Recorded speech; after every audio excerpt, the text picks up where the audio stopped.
সমস্ত সাহাবীরা বললেন, এ রাসূলুল্লাহ, মা খাদিজার নাম শুনেছি কিন্তু খাদিজাকে আমরা চিনি না। খাদিজা জীবনে সবচাইতে কি আমল বেশি করত, এই আমলের কথাটা একটু আমাদেরকে শোনান। রাসূল বললেন, আমি খুশি হয়ে গেলাম। খাদিজা চেহারা কেমন ছিল, খাদিজা কত বড় ধনপতি ছিল, এইগুলো শুনতে না চাইয়া তোমরা খাদিজার আমলের কথা শুনতে চাও, তাহলে শোনো। খাদিজার জীবনের সবচাইতে বড় আমল হলো খাদিজা সব সময় মৃত্যুকে স্মরণ করত। সুবহানাল্লাহ কন না কেন? সব সময়। এদের সামনে ছোট বাচ্চারা বলছে, এরা যদি মনে করে আমাকে আগে আমাকে দাদা মরবি, সম্পূর্ণ ভুল। আপনি যদি মনে করেন আমি জুয়ান আছি আমার আগে বুড়া মরবি, সম্পূর্ণ ভুল, সম্পূর্ণ ভুল। কে কখন আমরা মারা যাব এইটা কেউ বলতে পারবো না। জোরে বলেন কথা ঠিক? ঠিক যদি হয় তাহলে খুব মনোযোগ দিয়ে শুনবেন। মা খাদিজার জীবনের সবচাইতে বড় আমল হলো সব সময় মৃত্যুকে স্মরণ করা। আল্লাহ কোরআনে বলেন, ইয়া আইয়ুহাল্লাযীনা আমানু তাকুল্লাহা হাক্কা তুকাতিহি ওয়া লা তামুতুন্না ইল্লা ওয়া আনতুম মুসলিমুন। আমি আপনাদেরকে ওয়াদা দিচ্ছি। ওয়াদা বোঝেন? এই যে এখন ঘড়ির বাজতেছে আপনার 11:10, আমি 12টা পার করে দেবো ওয়াজ করে, শুনবেন না আপনারা? কারণ সূরা নসরের তাফসীর আমাকে শোনা লাগবে। মারাত্মক কিছু কথা আজকে আমি কম ভাই, কারণ আমার যাওয়া লিয়া আসা লিয়া আর কোনো টেনশন, মারাত্মক কিছু ওয়াজ আছে। কারা কারা শুনবেন আল্লাহকে একটু হাত দেখান তো দেখি। লিল্লাহি তাকবীর। হাত নামা। কিন্তু আমি ওই যে লোকটা উঠছে তাকে যখন বলছি, ভাই আপনি উঠলেন কেন, এটা বলাও সারা এরই থেকে আমাকে বলতেছে গামছা দেওয়া লাগবে। তা আপনারা কিভাবে বুঝলেন যেই লোকটা কোরআনের মাহফিল শুনতে শুনতে উঠে যায় ওই গামছার টাকা দিবে? এ কথা কন না কেন? টাকা দিবে? সমস্ত মুসলমান যদি টাকা দিত তাহলে এরকম হতো না। দেখবেন ওই মসজিদের দান বাক্স মুখের সামনে দিয়ে যাচ্ছে, একজনের পকেটে তাকায় দেখে 500 টাকার লোট আছে, 200 টাকার লোট আছে, 100 টাকার লোট আছে, 10 টাকা নেই, 10 টাকা নেই, 10 টাকা নেই। মারছে ঠেলা, 3 জন পার হয়ে গেছে। ওরা 3 জন বলতেছে, জাকিরে তোর হাতত বল আছে ভাই, কিন্তু 2 কান্দের 2 ফেরেশতা বলতেছে, আল্লাহ এই শয়তানের কান্দত আমরা থাকবো না, যার পকেট ভরা টাকা থুয়া তোমার মসজিদের দান বাক্স ঠেলা মারে, ই তো মানুষ না, ই তো মানুষ না, এর কান্দত থেকে আমরা লেখবো কি? আমি আমার ভাইকে বলতেছি, 2-4 জন মানুষ হাজার হাজার মানুষের মধ্যে উঠলি যে আপনি বলবেন গামছা দেওয়া লাগবে, তাহলে তো আমার ওয়াজ করা খুব কঠিন। এই জন্যে 5টা মিনিট এই গামছার কামটা শেষ করি তো কি কোন ওয়াজ হবি ফাটাফাটি, ওটা উঠি নাই, এই গামছার কামটা শেষ করতো দেখি। খালি এই ধারে গামছা দেন, গামছা তো কামি সারা, এই গামছা আলাদা কুটি রে, ব্যাগ আলা গামছারা পিছন দিক থেকে কমপক্ষে 20 জন, 1 জন উঠবেন না। আল্লাহ এই দান করার সময় যারা উঠতেছে কোনো ওঠার দরকার নাই। আপনাদের কাছে কে তুলবে?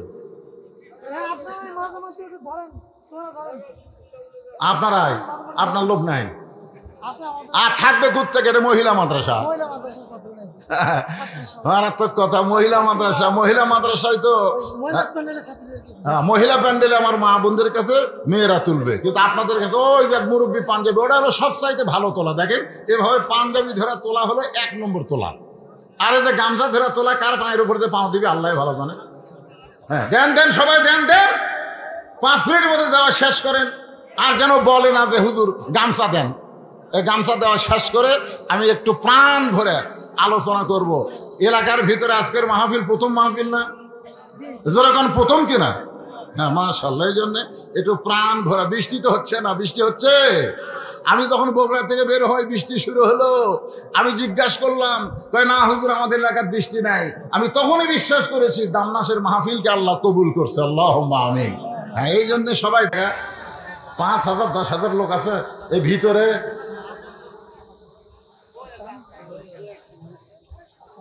এই মাদ্রাসার জন্য 5,000 10,000 টাকা দেওয়ার লোক আপনাদের মধ্যে আছে? হুজুর বলতেছে থাকতে পারে। এমন কোন আল্লাহর বান্দা আছে এই মাদ্রাসায় 60 জন না কয়জন ছাত্রী, কয়জন 54 জন ছাত্রীর হাতে একটা করে কোরআন শরীফ দিবেন।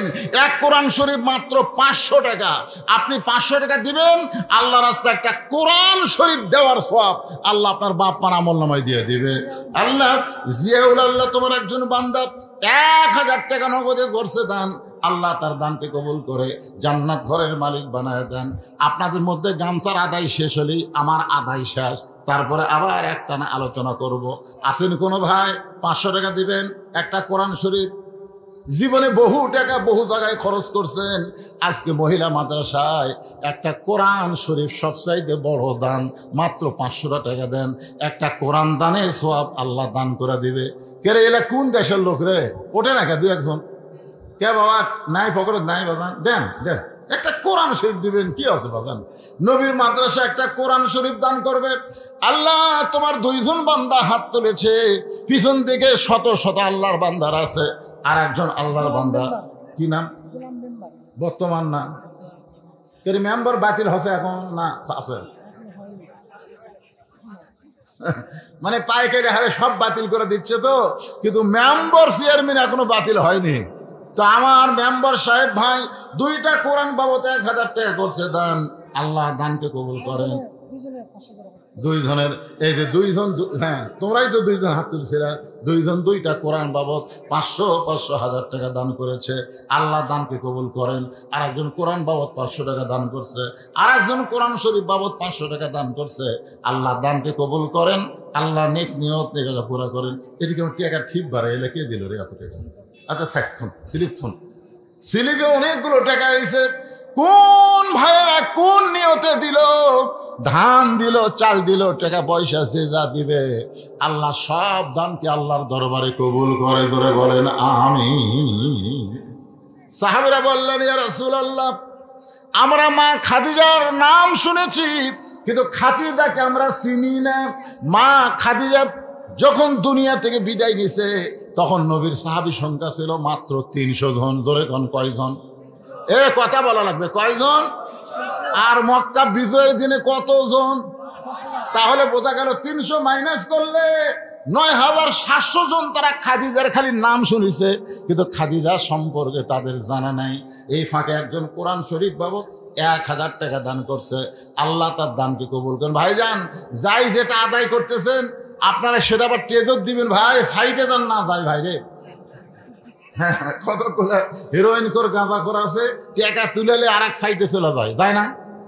যেরকম যায় কি জানা? হ্যাঁ, এই জন্যে আমি বলতেছি যারা যেটা তুলবেন এই টেজের মধ্যে জমা দিবেন। আর এই ফাঁকে কেউ যদি আপনাদের মাঝ থেকে উঠে চলে যায়, ওই ফাঁকা জায়গাটা আল্লাহর রাস্তা আপনি পুরো করবেন। এক জায়গায় বসছেন, আর এক জায়গায় আসা বসলেন, 2 জায়গা আপনার জান্নাতের সাক্ষী হয়ে যাবে। সুবহানাল্লাহ বলেন। এই মাঝে মাঝে ফাঁকা ফাঁকা যদি হয়, তাহলে আল্লাহর রাস্তায় একটু জিকির করেন, আর সামনে চাপা চাপা আসেন, এক টানা এখন আলোচনা হবে। লা ইলাহা ইল্লাল্লাহ, লা ইলাহা ইল্লাল্লাহ, লা ইলাহা ইল্লাল্লাহ, লা ইলাহা ইল্লাল্লাহু মুহাম্মাদুর রাসূলুল্লাহ। সকলে বলি সাল্লাল্লাহু আলাইহি ওয়াসাল্লাম। সাহাবীরা বললেন, ইয়া রাসূলুল্লাহ, মা খাদিজা কবরকে কেমনে স্মরণ করত, সবসময় মৃত্যুরে কেমনে স্মরণ করত, আপনি একটু আমাদের বলেন। একটা মানুষ সবসময় মৃত্যুকে স্মরণ করবে, তাহলে দুনিয়ার বাড়ি গাড়ি করবে কেমনে? ঠিক কিনা কন? আপনি যে 3 তলা বাড়ি বানাচ্ছেন, 4 তলা বাড়ি বানাচ্ছেন, আপনি যদি বলেন মর্ম ভাই, তাহলে ওটা করা যাবে? কথা কন না কেন? করা যাবে? সবসময় যে ব্যক্তি মৃত্যু দিয়ে না, হাতত দিয়ে না, আপনারা নেন, সবসময় যে ব্যক্তি মৃত্যুকে স্মরণ করবে, তাই তো বাড়ির থেকেই বাড়াবি না। না রে, বাড়ির থেকে বাড়ালে যদি অটো ভ্যান চড়ি আর যদি ব্রেক ফেল করে পড়ি আমি হাড় হাঁটু ভাঙ্গিয়ে দেবে, দরকার নেই ভাই। আপনারা একটু মনোযোগ দিয়ে শোনেন, মারাত্মক কথা। সাহাবেরা বললেন, রাসূলুল্লাহ, মা খালিদা মৃত্যুকে সবসময় কেমনে স্মরণ করত, মেহেরবানি করে একটু আমাদের বলেন, আমরাও এখন থেকে সবসময় মৃত্যুকে স্মরণ করতে চাই। আজকে যারা আপনারা শুনবেন, সবসময় মৃত্যুকে স্মরণ করা লাগবে। রাজি আছেন?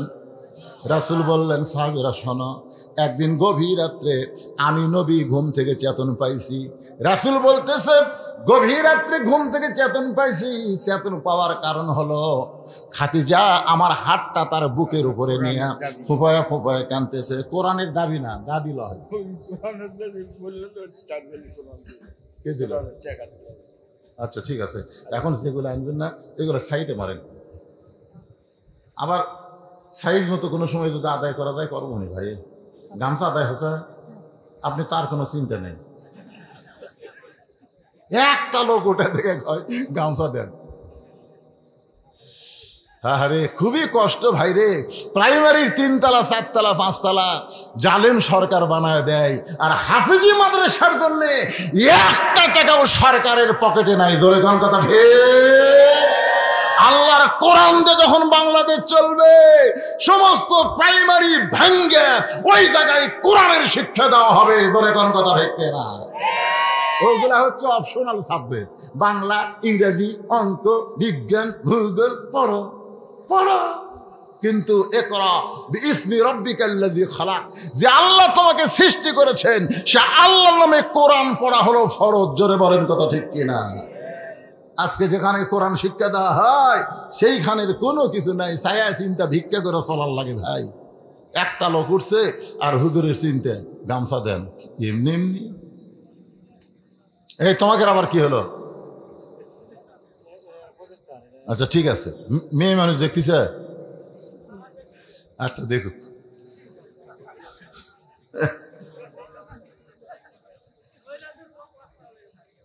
তো খাদিজা আবার কে বাবা? এখনকার মহিলারা তো মরার চিন্তা করে না, খালি স্টার জলসা জি বাংলা লিয়ে থাকে। জোরে কোন কথা ঠিক? যেদিন কোরআনটা বাংলাদেশ চলবে, ভারতের কোন চ্যানেল এই বাংলার জমিনে চলবে না। জোরে কোন কথা ঠিক না? যেই ভারত আমাদের 400 বছরের পুরাতন বাবরি মসজিদ ভাঙ্গা রাম মন্দির বানাচ্ছে, ওই ভারতের চ্যানেল আমাদের বউ মায়েরা দেখি। আবার জাকির নায়কের চ্যানেল শুরু হবে। জোরে কোন কথা ঠিক? কথা কন না কেন ভাই?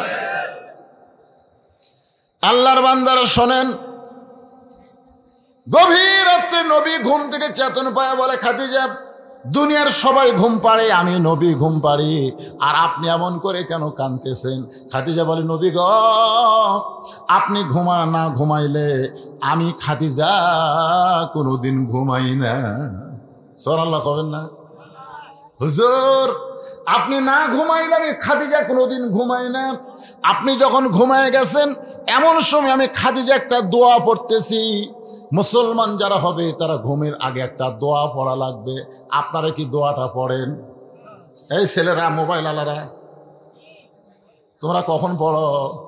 তোমরা না কানের মধ্যে হেডফোন দিয়ে ঠ্যাং ঝোঁকাতে ঝোঁকাতে ঘুমে গেছে। এশার নামাজ পড়েনি, ফজরও পড়বি না, ওই মরে গেছে। আল্লাহুম্মা পড়েন, আল্লাহুম্মা বিইসমিকা আমুতু ওয়া আহইয়া। খাদিজা বলতেছে, ইয়া রাসূলুল্লাহ, আল্লাহুম্মা বিইসমিকা আমুতু। আমুতু শব্দ যখন উচ্চারণ করেছি, তখন আমি দেখতে পাই আমার সামনে অন্ধকার কবর, যেই কবরে কোনো দরজা নাই, যেই কবরে কোনো জানলা নাই, যেই কবরে কোনো বাতি নাই, যেই কবরে কোনো সাথী নাই। আপনি বলেছেন সবার শেষে যেই ব্যক্তি কবরে যাবে, দুনিয়ার জীবনের 50,000 বছর তাকে কবরে থাকা লাগবে। সবার শেষে যেই ব্যক্তি কবরে যাবে, কত বছর? জোরে কান, কত বছর? ওই 50,000 বছর আমি খাদিজা অন্ধকার কবরে কেমনে থাকবো, এই চিন্তা আমার কলিজায়, যার কারণে আমার ঘুম নাই, চোখ দিয়ে পানি দরদর করে পড়ে। সঙ্গে সঙ্গে নবী আমার খাদিজার ডান হাতটা ধরে একটা চুমা খায়, একটা চুমা দিয়ে বলে, খাদিজা রে, ওই আল্লাহর শপথ করে বলতেছি, ঈমান গ্রহণ করার পরে তুমি আল্লাহর সঙ্গে যে সম্পর্ক গড়ে তুলেছ, আল্লাহ তোমার কবরকে জান্নাত বানায়া দিবে। আপনারা যে সুবহানাল্লাহ বললেন, আমি কি বললাম এর আগে শুনছেন? ঈমান গ্রহণ করার পরে আপনি আল্লাহর সঙ্গে যে সম্পর্ক গড়ে তুলেছেন, আপনার কবরকে আল্লাহ জান্নাত বানায়া দিবে। তাহলে ঈমান গ্রহণ করার পরে সম্পর্ক করা লাগবে কার সাথে? আরো জোরে বলেন, কার সাথে? আল্লাহর সাথে সম্পর্ক রাখতে গেলে মানুষের তৈরি আইন মানা যাবে না, আল্লাহর কোরআনের আইন আমাদেরকে মানতে হবে। জোরে কোন কথা ঠিক কিনা? হ্যাঁ, খুব খেয়াল করবেন। রাসূল বলতে যে খাদিজা কান্দেন কেন? ঈমান গ্রহণ করার পরে আপনি আল্লাহর সঙ্গে যে সম্পর্ক গড়ে তুলেছেন, আল্লাহ আপনার কবরকে জান্নাত বানায়া দিবে। আপনারা ঈমান গ্রহণ করার পরে বাবার সাথে, পীরের সাথে, দল বাবা, ও যে একজন আছে তাহিরি একটা গান গাছে, গানের আর্ধেক ভালো আর্ধেক খারাপ। আমি গানটা শুনছি খুব মনোযোগ দিয়ে। আল্লাহর ধন নবীরে দিয়া আল্লাহ আছে গায়েব হইয়া, এইটুকু কিন্তু ঠিক আছে, কারণ আল্লাহর কোরআন নবীরে দিয়া আল্লাহ আছে গায়েব হইয়া। তোরে কোন কথা ঠিক কি রে? কিন্তু পরের লাইন কইছে, নবীর ধন খাজানিয়া, নবীর ধন খাজানিয়া শুয়া আছে আজমিরে। এই কথাটা তাইরে ভুল কইছে, তাইরে বলা লাগতো নবীর কোরআন নবীর উম্মত নিয়ে সুখে আছে দুনিয়ায়, মরলে যাবে জান্নাতে। ধরে বলেন কথা ঠিক কি না? আপনারা বলেন তো, এই ধনটা কার? আরো জোরে বলেন, কার? আল্লাহ কারে দিছে? নবীরে দিছে। নবীর কাছ থেকে আমরা এই কোরআন পাইছি। সেই কোরআনটা কি? ফাসাব্বিহ বিহামদি রাব্বিকা ওয়াস্তাগফির ইন্নাহু কানা তাওয়াবা। একটু মনোযোগ দিয়ে শোনা লাগবে। রাসূল বলে, খাদিজা ঈমান গ্রহণ করার পরে, ঈমানের কলেমা পড়ার পরে না, ঈমান গ্রহণ করার পরে, ঈমান গ্রহণ সম্পর্কে সাহাবীরা জানতে চাইল, ইয়া রাসূলুল্লাহ, ঈমান গ্রহণ কারে কয়? আল্লাহ নবী বললেন, ইকরার বিল লিসান, তাসদিক বিল জানান, আমল বিল আরকান, এরই নাম হলো ঈমান। শুধু মুখে লা ইলাহা ইল্লাল্লাহ পড়লে হবে না, ওইটা কলিজার মধ্যে জায়গা দেওয়া লাগবে। আর কলিজার মধ্যে যদি ঈমানের জায়গা হয়, ফাঁসির মঞ্চে যাবে, রাষ্ট্রপতির কাছে বাঁচার দরখাস্ত লেগেবে না। আমি সাঁতিয়া গেছিলাম কয়েকদিন আগে, সন্দেহ কলেজ ময়দানে ওয়াজ করতে। ওই সাঁতিয়া যেখানে ওয়াজ করলাম, ওখান থেকে সামান্য দূরই হলো আমিরে জামাত, সাবেক আমিরে জামাত মতিউর রহমান নিজামী রহমতুল্লাহ আলাইহির বাড়ি। তা আমি ওই এলাকার কিছু মানুষকে বললাম, কে রে ভাই, মতিউর রহমান নিজামী কি রাজাকার ছিল? এই কথা কন, আমার কথা তুই খেয়াল করতেছেন না? রাজাকার ছিল? তো করছে, না হুজুর, আমরা তো তা খুব একটা দেখতে পাইনি। উনি ছাত্র ছিলেন, মাঝে মধ্যে আমাদের এলাকায় আসতেন। ওনাকে, ওনার মতন ভালো মানুষ আমরা খুব একটা দেখতে পাই না। আপনার যেই মানুষটা এলাকার মানুষের কাছে সবচাইতে ভালো মানুষ, আর সেই মানুষটা হলো ফাঁসির আসামি। জোরে কার কথা ঠিক কিনা? উকিল বলতেছে, উকিল উকিল যা, আপনি তো একটা আমিরে জামাত, একটা দলের আপনি প্রধান, আপনি যদি রাষ্ট্রপতির কাছে একটা বাঁচার দরখাস্ত লেখেন, আমার মনে হয়, উকিল বলতেছে, আমার মনে হয় একটা দলের প্রধান হিসেবে রাষ্ট্রপতি আপনাকে মাফ করে দিবি, আপনার ফাঁসি কার্যকর হবি না। আপনি খালি একটা দরখাস্ত লেখেন। মতিউর রহমান নিজামী মুস্কি মুস্কি হাসতেছে। এ কথা শুনে মুস্কি মুস্কি হাসতেছে। উকিল বলে, কি ব্যাপার, হাসেন কেন? বলে, হাসার কারণ হলো তোমার কথা শোনা। তুমি যে আমাকে বলতেছো রাষ্ট্রপতির কাছে একটা দরখাস্ত লেখেন, আরে পাগলা, আমি আমার জীবনে 3টা রাষ্ট্রপতি ক্ষমতার থাকা অবস্থায় মরা দেখছি। যাদের কাছে দরখাস্ত লিখতে বলতেছো সেই রকম কয়জন রাষ্ট্রপতি? 3টা রাষ্ট্রপতি ক্ষমতা থাকতেই মরছে, ক্ষমতা থাকা অবস্থায় মরছে। একটা হলো বঙ্গবন্ধু শেখ মুজিবুর রহমান, একটা জিয়াউর রহমান, একটা জিল্লুর রহমান। যারা নিজেরাই ক্ষমতা থাকতে মরে, কোন ইমানদার তাদের কাছে বাঁচার দরখাস্ত লিখবে না। জোরে কোন কথা ঠিক কিনা? উকিল বলতেছে তাহলে আপনার ফাঁসি হবে, উকিল বলতেছে তাহলে আপনার ফাঁসি হবে। মতিউর রহমান নিজামী মুচকি মুচকি হাসে। উকিল বলে আপনার ফাঁসি হবে, এরপরেও আপনার কোনো কষ্ট নাই কেন? মতিউর রহমান নিজামী কান্দে আর কয়, হাসার পরে কাঁদতেছি, এই কান্না কোনো দুঃখের কান্না নয়, এই কান্না হলো আমার আনন্দের কান্না। ফাঁসির দড়ি যখন গলায় দিবে, আল্লাহ তাআলা আমাকে শহীদ হিসাবে কবুল করে নিবে। ওয়ালা তাকুলু লিমান ইউকতালু ফি সাবিলিল্লাহি আমওয়াতুন বাল আহইয়াউ ওয়ালাকিন লা তাশউরুন। তাহলে তাসদিক বিল জেনান মানে কলিজার মধ্যে ঈমান। 3 নম্বর বলা হয়েছে আমল বিল আরকান। আমরা যে লা ইলাহা ইল্লাল্লাহ বলে ঈমান গ্রহণ করলাম, এটা আমলের মাধ্যমে নিয়ে আসতে হবে। আপনার বলেন তো, ঈমান গ্রহণ করার পরে যত আমল আছে তার মধ্যে 1 নম্বর আমলের নাম কি? 2-1জন কয়, বাদ বাকি কয় না। আচ্ছা, আপনারা যে সালাত কন, আমি যদি নামাজ কই ভুল হবে? তো যেটা সবাই সচরাচর কয় সেটা করলে কি হয়? আরে পাগলা, আমার এলাকার বহু লোক তো দোজখত যাবো রে, তুই দোজখত যাবো কে রে? দোজখ কোরআন হাদিসের কোনো জায়গা দিল আছে? আপনার কোন দোজখ আছে? বেহেশত আছে? বেহেশত আছে? কোরআনের কোনো জায়গার নামাজ আছে, রোজা আছে? এগুলো নাই। কিন্তু এইগুলা কথা দিয়াই আমরা নামাজ মানে সালাত, রোজা মানে সিয়াম, দোজখ মানে জাহান্নাম, বেহেশত মানে জান্নাত। জোরে কোন কথা ঠিক কিনা? আর বাংলাদেশের মানুষ যেটা বুঝি সেটাই বলবো। ঈমান গ্রহণ করার পরে যত আমল আছে, ঈমানকে বাঁচানোর জন্য 1 নম্বর আমলের নাম হলো, আরো জোরে বলেন, নামাজ। জোরে বলেন। এখন আপনারা বলেন তো, যে স্বৈরাচার হাসিনা আমাকে মধ্যে থেকে ভুলে গেল, উনি কিন্তু একটা কাম খুব ভালো করছে। আমি মান্দার যখন ওয়াজ করতেছিলাম, এক নেতা আমাকে বললো, হুজুর আপনি খালি অ্যাঙ্গেলে বিরুদ্ধে কন, খালি বিরুদ্ধে কন। আপনি জানেন আমাদের প্রধানমন্ত্রী 560টা মসজিদ করছে, মডেল মসজিদ। আপনি জানেন টঙ্গীতে বিশ্ব ইজতেমার জায়গা কে দিছে?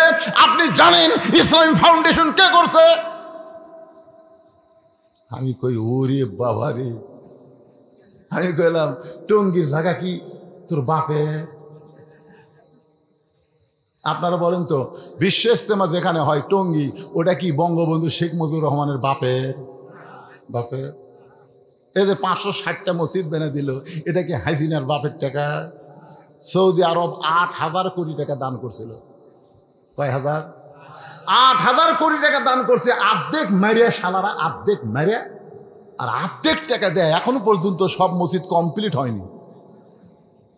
আমি নেতাকে বলেছিলাম একটা কথা, যে আপনাদের প্রধানমন্ত্রী 560টা মসজিদ নয়, 5 লক্ষ মসজিদ যদি তৈরি করে, একটা সওয়াব হবে না যতক্ষণ মসজিদের ভিতরে নামাজ পড়ার আইন পাস না করবে। জোরে কোন কথা ঠিক কিনা?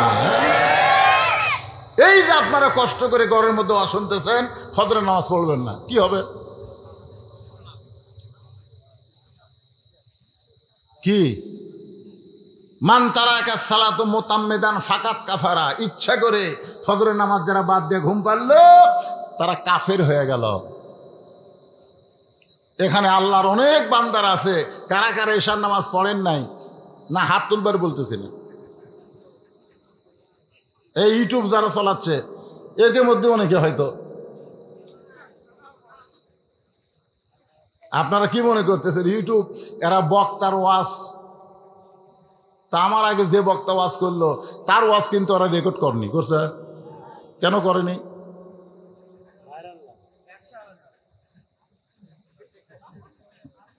এই মাইক আলা আর এই ইউটিউব আলা, এই দুটা আল্লাহ আগে ধরবে।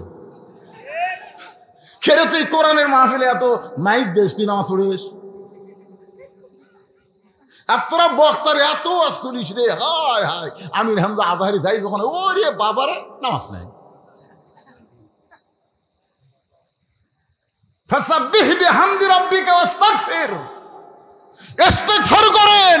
এশার নামাজ যারা না পড়া আর শুনতেছেন, ফজর আগে যদি আপনি মরে যান, দুনিয়ার কোন মুসলমান আপনার জানাজায় শামিল হলে আপনি জান্নাতে যাবার পারবেন। এই জন্যে ইমানকে তাজা রাখতে গিয়া, ইমানকে ধরে রাখতে গেলে 1 নম্বর আমল লাগবে নামাজ। আল্লাহ নবী বলেন, খাদিজা ইমান গ্রহণ করার পরে আপনি আল্লাহ কেমন ভাবে ধরেছেন, আল্লাহ কেমন ভাবে গ্রহণ করেছেন, আল্লাহ আপনার কবরকে জান্নাত বানায়া দিবে। আমরা কারা কারা কবরে যাব আল্লাহকে একটু হাত দেখাই। যারা যারা কবরে যাবেন হাত তোলেন তো দিকে, যারা যাবেন না তোলেন না। আচ্ছা হাত নামান।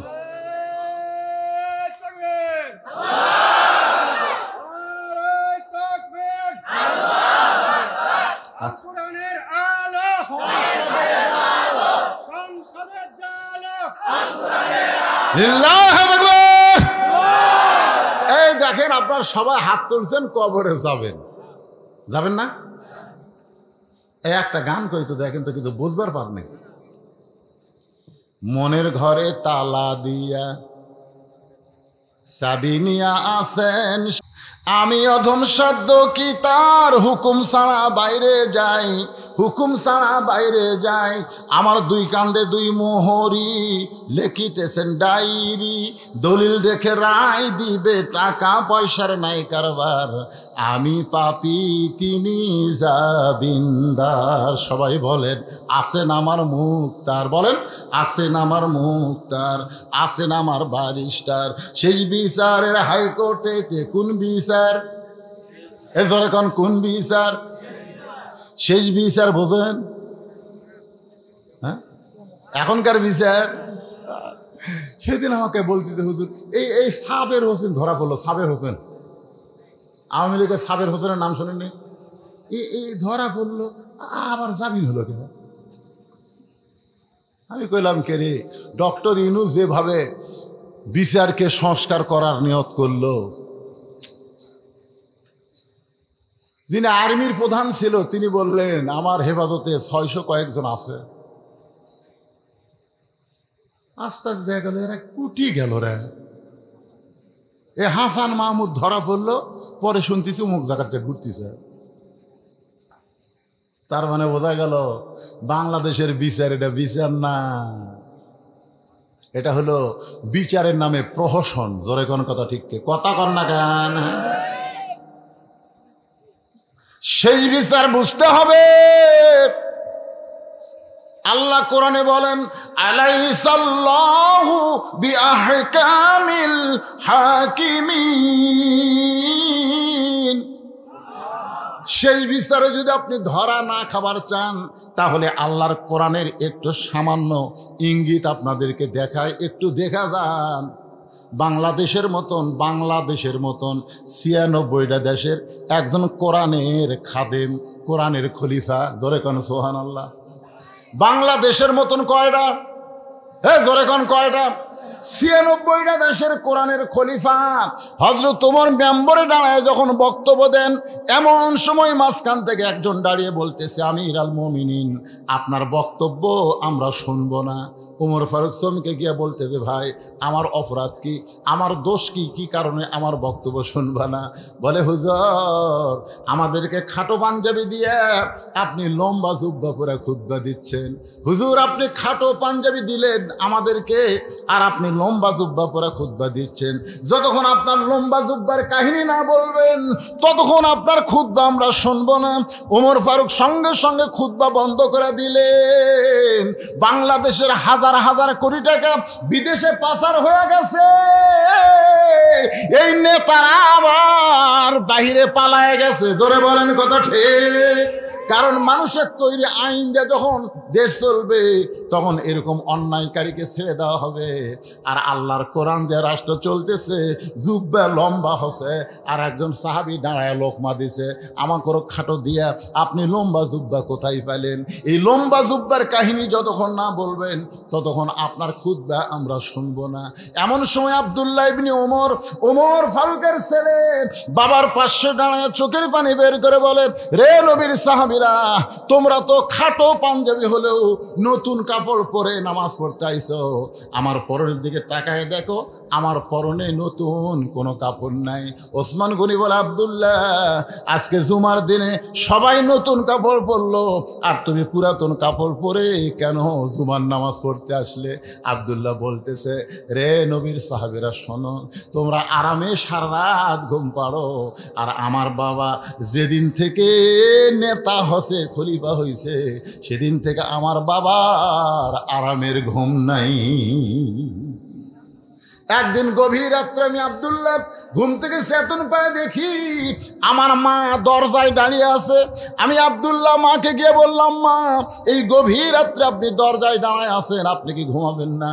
আমার মা বলল, বাজান, যেদিন থেকে তোমার বাবা মদিনার খলিফা হয়ে কোরআন দিয়ে রাষ্ট্র চালায়, সেদিন থেকে তোমার বাবা আর ঘুমায় না, মানুষের দুঃখ কষ্ট নিজের চোখে দেখে বেড়ায়। ওমর ফারুক বলে, রে নবীর সাহাবীরা, তোমরা সবাই যখন ঘুম পাড়ো, আমার বাবার লম্বা পাঞ্জাবি দেখে তোমরা লোকমা দিছো, তোমরা কি জানো গভীর রাত্রে তাঁবুর মধ্যে কি যেন জাল দিচ্ছে? ছোট বাচ্চারা কাঁদতেছে আর বলতেছে, মা, আমাদেরকে খাবার দাও, ক্ষুধার জ্বালায় মরে যাচ্ছি। মা বলতেছে, একটু ধৈর্য ধারণ করো, গোস্ত সিদ্ধ হলেই তোমাদেরকে খাবার দিব। ওমর ফারুক চোরের মতন চুপি চুপি তাঁবুর কাছে গিয়া কান ফালায়, বাচ্চারা খালি কান্দে, আর মা বলতেছে, একটু ধৈর্য ধরো। ওমর ফারুক বললেন, মা, যদি দুম্বার গোস্ত হয় 8 ঘন্টা লাগবে, উটের গোস্ত হলে 1 ঘন্টা লাগবে, এই যে গভীর রাত হয়ে গেল, এখন পর্যন্ত তোমার গোস্ত সিদ্ধ হয় না, তোমার কলিজার মধ্যে কি কোনো দয়া মায়া নাই? মেয়েটা বলতে, পথিক, আমার বাড়ি হলো ইয়ামিন দেশে, আমি শুনেছি মদিনার খলিফা ওমর অত্যন্ত ভালো মানুষ, আল্লাহর কোরআন দিয়ে রাষ্ট্র চালায়। আমি ইয়ামিন থেকে সেই উমরের কাছে আমার 2টা এতিম বাচ্চাকে নিয়ে আইছি কিছু পাবার আশায়। বিকালবেলায় এত মানুষের ভিড়, আমি ভিড় ঠেলে উমরের কাছে যাবার পারি নাই। আমি নিয়ত করেছি আগামীকাল সকালবেলা উমরের দরবারে যাব, কিন্তু আমার 2টা বাচ্চাকে নিয়ে আমি রাতের বেলা তাঁবু টাঙ্গায় কোনো মতে রাতটা পাড়ি দিবার চাই, কিন্তু আমার বাচ্চাদের পেটে এত খিদা, ক্ষুধার জ্বালায় বাচ্চারা শুধু কাঁদতেছে, খাবার দাও, খাবার দাও। আমি শুধু সান্ত্বনা দেওয়ার জন্যে পাতিলে পানি আর পাথর দিয়া নিচে আগুন জ্বালায়া, আমার পাতিলের পাথর কোনো দিন সিদ্ধ হবে না। আমার মনে হয় আমার বাচ্চা 2টা ক্ষুধার জ্বালায়া রাত বাঁচবে না। সঙ্গে সঙ্গে উমর বললেন, মা, একটু ধৈর্য ধরো, একটু ধৈর্য ধরো। এক দৌড়ে বাইতুল মালের দরবারে দরজায় বললেন, আসলাম, দরজা খুলে দে, 1 বস্তা খাদ্য আমার মাথায় উঠে দে। আসলাম বলে, আমির আল মুমিনিন, আপনি হলেন খলিফা, আমি হলাম চাকর, বস্তা নিয়ে কোথায় যাওয়া লাগবে বলেন, আমি বস্তা নিয়ে যাব। ওমর ফারুক বলে, আসলাম রে, একজনের পাপের বোঝা আর একজন মাথায় নেয় না, যে আমার মাথায় উঠে দে। খাবার বস্তা যখন উমরের মাথায়, উমর ফারুক যখন জোরে জোরে দৌড় মারে, আসলাম পিছন দিক থেকে ডাকতে বলে, আমির আল মুমিনিন, এত জোরে দৌড় মারতেছেন, আপনি পড়ে গিয়ে আপনার কষ্ট হবে।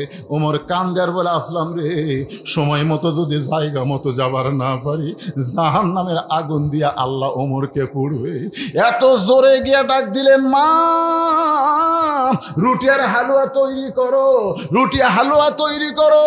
মেয়েটা রুটি হালুয়া তৈরি করে ওমর ফারুকের হাতে যখন দেয়, ওমর ফারুক 2টা সন্তানকে 2 উরাতের উপরে বসায়া রুটি আর হালুয়া যখন মুখে তুলে দেয়, 2টা বাচ্চা ফেল ফেল করে ওমরের দিকে তাকায়। বারবার যখন তাকায়, ওমর ফারুক বলে, বাবা, কি দেখতেছো? বলে, আমাদের বাবা নাই, আমরা এতিম, আমাদেরকে এত সোহাগ তুমি করতেছো, তুমি কে গো?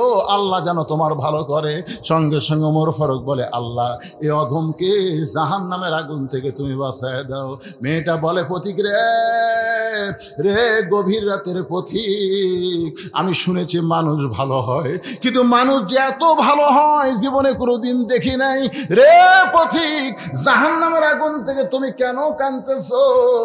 আল্লাহ উমরকে যদি মদিনার খলিফা না বানায়া তোমারে যদি মদিনার খলিফা বানাইতো, মদিনা আল্লাহর জান্নাত হয়ে যেত। আব্দুল্লাহ বলতেছে, রে নবীর সাহাবীরা, তোমরা সবাই যখন ঘুমায় গেছো, এমন সময় আমার বাবা ঘুমায়নি। আমার বাবা আমার দরজায় গিয়ে ডাকতেছে, আব্দুল্লাহ। আমি দরজা খুলে দেখি বাবার হাতে ছোট্ট একটা পাঞ্জাবি। আমি বললাম, বাবা একটা পাঞ্জাবি বাইতুল মাল থেকে দিছে, আর একটা কি দিবার আইছেন?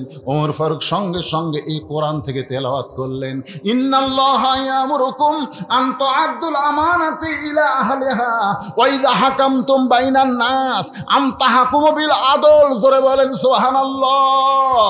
এই কোরআন দিয়া যখন বাংলাদেশ চলবে, নেতার ছেলে R15 গাড়ি নিয়ে ঘুরবে।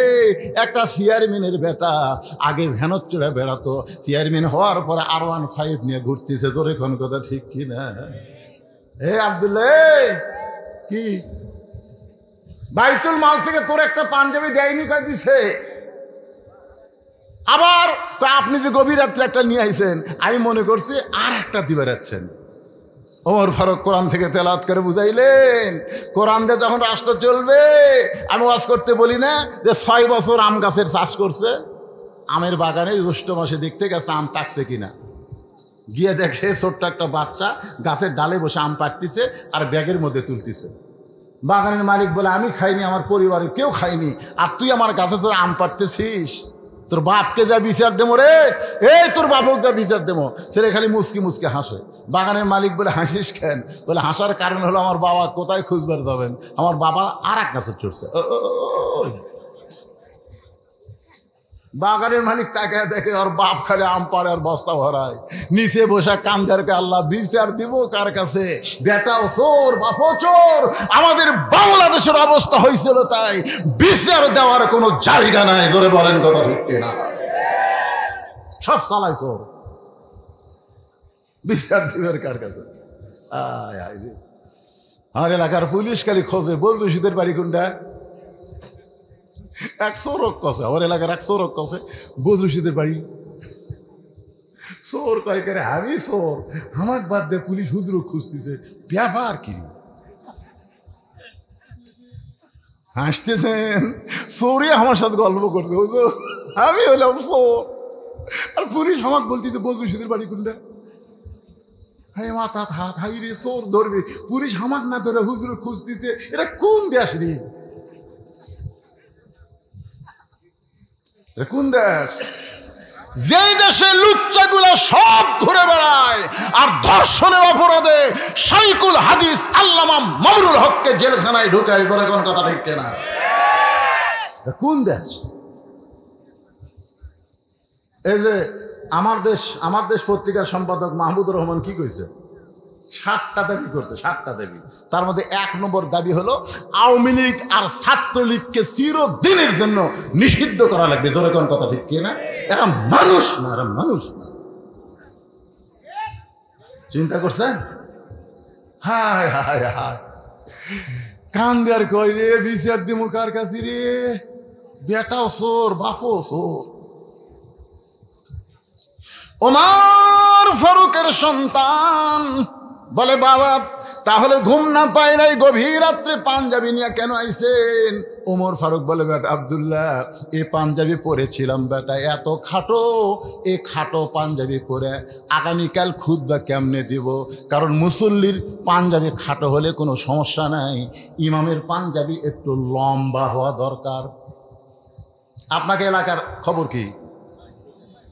ঠিক, মুসল্লির দাড়ি থাক বা না থাক, ইমামের দাড়ি মাপতিছে দূর থেকে,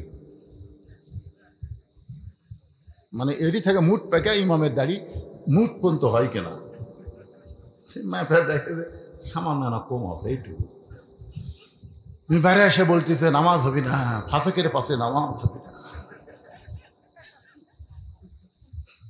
দাড়ি ছোট, ফাঁসেকের পাশে নামাজ হবি না।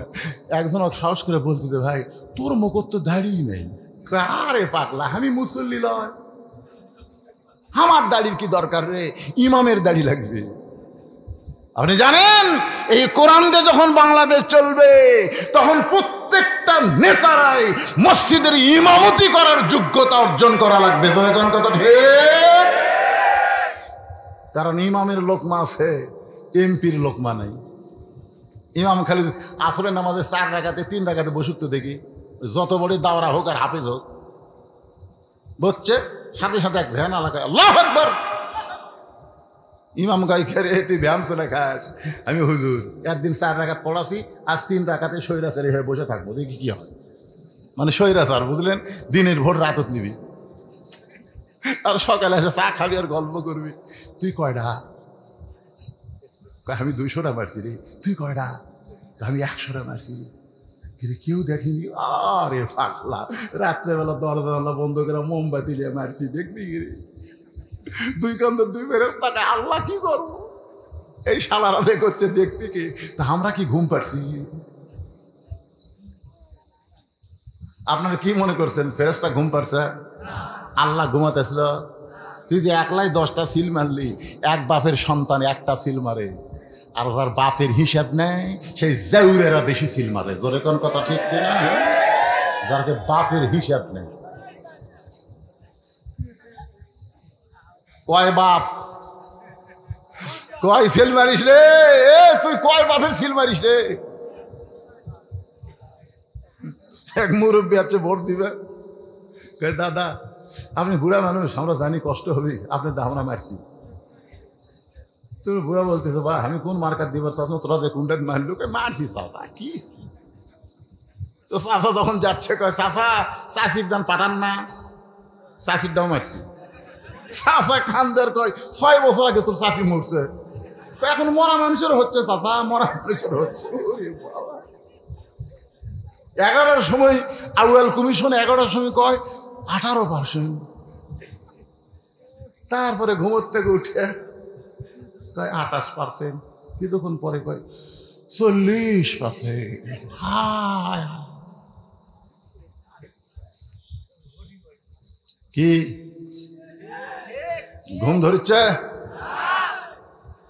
ইযা জাআ নাসরুল্লাহি ওয়াল ফাতহু ওয়া রাআইতান নাসা ইয়াদখুলুনা ফি দীনিল্লাহি আফওয়াজা ফাসাব্বিহ বিহামদি রাব্বিকা ওয়াস্তাগফির ইন্নাহু কানা তাওয়াবা। আমার মায়েরা যারা বসে আছে, মায়েরা মনে মনে চিন্তা করতেছে হুজুর আমাদেরকে কোনো ওয়াজ নাই। মারে যেদিন দিয়ে কোরআন দিয়ে রাষ্ট্র চলবে সেদিন থেকে বুঝবার পারবেন মেয়েদের অধিকার ইসলামে সব চাইতে বেশি দেওয়া হয়েছে। যারা বলেন কথা ঠিক কিনা? ও মা, আপনাদের 1 নম্বর ওয়াজ হলো অকরনা ফি বুয়ুতিকুন্না ওয়ালা তাবাররাজনা তাবাররুজাল জাহিলিয়াতিল উলা। মেয়েরা তোমরা ঘরের মধ্যে থাকো, তোমরা ঘরের বাহির হয়ে না। কোনো প্রয়োজনে যদি ঘরের বাহির হও তাহলে হেজাব নিয়ে পর্দা নিয়ে বের হওয়া লাগবে। এই জাহিলি যুগের মেয়েদের মতন সাজগোজ করে বের হওয়ার কোনো পারমিশন মেয়েদের জোরে কোন। একবার ছাত্ররা ইমাম গাজ্জালীকে বলল হুজুর মেয়েদেরকে কোথায় রাখা লাগবে, একটা বাড়ির মধ্যে মেয়েরা কোথায় থাকবে? তো ইমাম গাজ্জালী বললেন অন্দর মহলে। জোরে কোন কি মহলে? তো এক ছাত্র বলে হুজুর অন্দর মহল মানে কি? ইমাম গাজ্জালী বললেন অন্দর মহল মানে কবর। সব ছাত্ররা হুজুর একটা জিয়াতা মেয়ে মানুষ কবর থাকবি? ইমাম গাজ্জালী বললেন পাগলা, এই অন্দর মহল মানে কবর বলার কারণ হলো মেয়েরা মারা গেলে যারা তার লাশ ধরে কবরে নামাবার পারবে একমাত্র তারা ছাড়া অন্য কেউ মেয়েদেরকে দেখতে পারবি না। এখন আপনারা বলেন তো, আপনাকে মেয়েরা যখন মারা যায় তখন ওই মেয়ে মানুষও কারা ধরে কবরত নামায়, কথা কয় না রে। আচ্ছা শালি যদি মরে আর দুলা ভাই যদি কয় আমার আদরে শালি মরছে, আমি একটু লাশটা কবরত নামামো, নামাও দেবেন? দেবেন কেন? দেওয়ারা যদি বলে আমার মায়ের মতন ভাবি, মাঝে মধ্যে বলতে ভাবি মনে হয় আপনার বিয়ে হয়নি, সেই ভাবি মরে গেছে, আমি দেওয়ারা একটু কবরত নামাবার চাই, দিবেন? কথা জোরে কলে দিবেন? তার মানে বোঝা গেল যারা মরে যাওয়ার পরে লাশ ধরবার পারবে না সেই সকল পুরুষের জন্য নারীদের দেখা যায় না। সারা জীবন পর্দা করেনি, মরার পরে 5 কাপড়। আমার এলাকার এক মেয়ে মানুষ ভোটার আছে আমার এলাকায়, যাক পাই তারই হাত ধরে, দেখি ভাই হাতটা দেন তো, এদিকে দেন, ধরার প্রচেষ্টা দেবে, হাত ধরে ভোট একটা দেওয়াই লাগে। কি কোন ওয়াদা দেন ভোট কিন্তু একটা দেওয়াই লাগে। ওই কায়দা ভাই এমন জায়গাতে হাত লেগেছে ওয়াদা না দিয়ে পারে। আমি ওর স্বামীর কাছে গেলাম, আমি ওই মেয়েটার স্বামী বেঁচে আছে তার কাছে যাই, বললাম ভাই তোমার বউ যে ভোটের নাম আছে যেভাবে ভোট চাচ্ছে, স্বামী বলতে যে হুজুর ভোটও তোটা লাগবে, এখন যেভাবে ইচ্ছা চাই। আমি আরে পাগল, তোমার বউ যখন মারা যায় তুমি কয় কাপড় দিবে? বলতে যে হুজুর আপনি আলিম মানুষ জানেন না, 5 কাপড়। আমি বললাম জীবিত অবস্থায় যে মেয়ে পর্দা করে না মরার পরে ওই মেয়েকে 5 কাপড় দিয়া কোনো লাভ হবে না, কারণ জীবিত অবস্থায় যদি পর্দা করে তাদের জন্যই 5 কাপড় লাগে। ধরে বলেন ঠিক কিনা? আমার মায়েরা যারা পর্দার অন্তরালে মা, আমি আপনাদের জন্য আজকে বেশি আলোচনা করতে পারলাম না, তবে এইটুকু বললাম যত আমল করেন সবচাইতে বড় আমলের নাম হলো পর্দা। ধরে বলেন নাম কি? এই পর্দাটা আপনারা মেনে চলবেন। নামাজ যদি কমও পড়েন চলবে, রোজা যদি কমও করেন চলবে, যদি হজ করবার না যান সমস্যা নাই মা, কিন্তু পর্দা হারা হওয়া যাবে না। কারণ মা আয়েশা 6 লক্ষ হাদিসের হাফেজা। কয় লক্ষ? আপনারা বলেন তো ফাতেমা কয়টা হাদিস বয়ান করছে? ফাতেমা, হ্যাঁ, নবীর মেয়ে ফাতেমা কয়টা হাদিস? বুখারী পড়েন, মুসলিম পড়েন, সব পড়েন তো, সিয়াসাতা পড়েন তো, ফাতেমার থেকে কয় হাদিস আছে? হ্যাঁ দেখছেন? মা আয়েশা কিন্তু হজ করছে, ফাতেমা কিন্তু হজও করেনি। তারপরেও জান্নাতি নারীদের নেত্রী কি হবে? আয়েশা না ফাতেমা? কেন হবে? ফাতেমার জীবনের একটাই আমল সবচাইতে গুরুত্বপূর্ণ, তার নাম হলো পর্দা। জোরে কোন ঠিক? আমার মায়েরা যারাও আর শুনতেছে, মা আপনাদের জীবনের এই ফাতেমার পর্দার আমলটা করেন, ইনশাআল্লাহ মা ফাতেমার সঙ্গে আল্লাহ পাক আপনাকে জান্নাত দিবে। সবাই বলেন আমিন। এবার মূল আলোচনায় ফিরে আসতেছি। আব্দুল্লাহ বলতেছে আমার বাবা কয়, আব্দুল্লাহ এই পাঞ্জাবি পরে যদি আমি খুতবা দেই তাহলে সবাই বলবে ইমামের পাঞ্জাবি খাটো, তোর পাঞ্জাবিটা আমাকে দান করে দে বাবা। আমি আব্দুল্লাহ গভীর রাত্রে আমার কাপড় আমার বাবাকে দান করে দিলাম। আমার কাপড় বাবার কাপড় একত্র করে বাবা লম্বা জুব্বা বানায় খুতবা দেয়। এখন বলো বাবার খুতবা শোনা যায় কি না যায়? সমস্ত সাহাবেরা এক বাক্যে চিল্লায় বলতেছে আল্লাহর কোরআন দিয়া যখন রাষ্ট্র চলবে এমন ভালো মানুষকে নেতা হিসাবে দেখা যাবে। এখন আপনারা বলেন আল্লাহর কোরআন দিয়ে রাষ্ট্র চলুক, এটাকে আপনারা চান? কারা কারা আগামীতে আল্লাহর এই কোরআন দিয়ে বাংলাদেশ চলুক কারা কারা চান? 2 হাত তুলে আমার আল্লাহরে দেখান। লিল্লাহে তাকবীর। কয়েকদিন আগে ফেসবুকে আমি একটা ইউটিউবে একটা ছোট্ট একটা ক্লিপ দেখে আশ্চর্য হয়ে গেলাম। একজন হিন্দুকে একজন লোক বলতেছে আপনি কোন দল করেন? তো হিন্দু বলতেছে জামাত ইসলাম করি। আপনারা দেখবেন ফেসবুক খুঁজে পাওয়া যাবে না। হিন্দু বলতেছে আমি জামাত ইসলাম করি, আমার এলাকার যত হিন্দু আছে আমি সমস্ত হিন্দুকের সভাপতি, জামাত ইসলামের সভাপতি। কি করে জামাত ইসলাম আল্লাহর দল, তোরা হিন্দুরা হয়ে। তখন হিন্দু বলতেছে ভাই এই আওয়ামী লীগ খালি সারা জীবন ভারতের বন্ধু হচ্ছে রে। যতদিন আওয়ামী লীগ ক্ষমতা ছিল আমরা হিন্দুরা যে কষ্ট পেয়েছি, কোরআন যে যেদিন বাংলাদেশ চলবে প্রত্যেকটা হিন্দুরা জামার আদরে বাংলাদেশে থাকবে। জোরে কোন কথা ঠিক কথা বলেন না? মনে করতেছেন এ কোরআন দিয়ে বাংলাদেশ চললে মৌলবাদী হবি? এ বিএনপির ফখরুল বলতেছে না মৌলবাদীর হাতে আর কি মৌলবাদী বলতে কাক বুঝাচ্ছে? মৌলবাদী বলতে যারা আল্লাহর দল করে তাদেরকে বোঝানো হচ্ছে। ধরে বলেন কথা ঠিক? আমরা সবাই ইস্তেগফার করি, আল্লাহ আল্লাহ। অনেক দেখলাম আল্লাহ 50 বছর স্বাধীনতার পর একটা বার আমরা শুধু আল্লাহর কোরআনটা দেখতে চাই। আল্লাহ যেন আমাদের এই তওবা ইস্তেগফারকে কবুল করে। সকলে বলেন আমিন। আল্লাহ আজকের এই মাহফিলকে আল্লাহ যেন কবুল করে। সকলে বলে আল্লাহুম্মা আমিন। আস্তাগফিরুল্লাহ আল্লাযী লা ইলাহা ইল্লা হুয়াল হাইয়ুল কাইয়্যুম ওয়া আতুবু ইলাইহি। এই লাভ দিয়ে উঠতেছেন কেন? কি কথা রে বারে, এ দৌড়ে যাবি কুটিরে।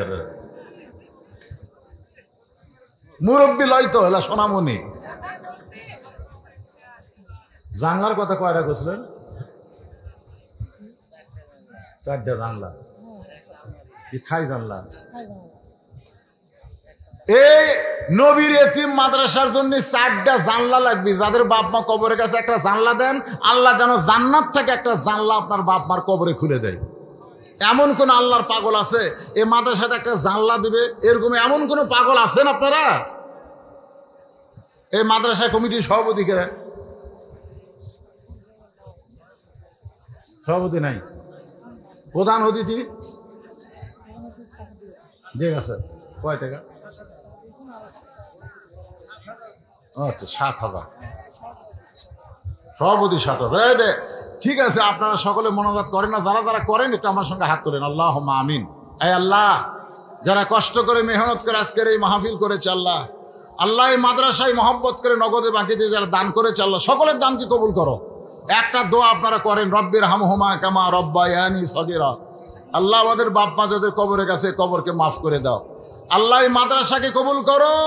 যে 7 জন হাফেজাকে আজকে বোরকা দেওয়া হলো আল্লাহ তাদেরকে রাবেয়া ফাতেমার মতো আল্লাহ তুমি কবুল করো। আল্লাহ এই মাদ্রাসায় অত্র এলাকার সমস্ত মেয়েদেরকে দ্বীনি শিক্ষার জন্যে পর্দানিশী হওয়ার জন্যে এই মাদ্রাসার ছাত্রী হওয়ার তৌফিক দিয়ে দাও। সকলে বলে আল্লাহুম্মা আমিন।